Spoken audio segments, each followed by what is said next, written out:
درنې خبرې که مزدور شوې حوصله به زده کړې،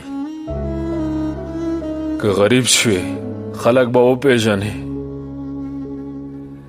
که ناروغ شوې د روغ صحت قدر به وپېژنې،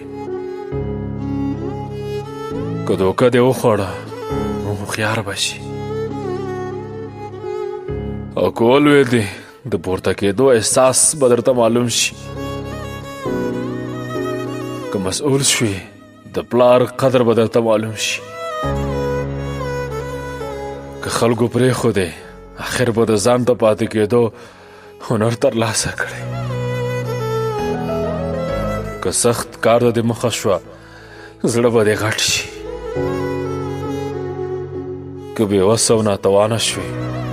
خپل خالق به در په یاد شي.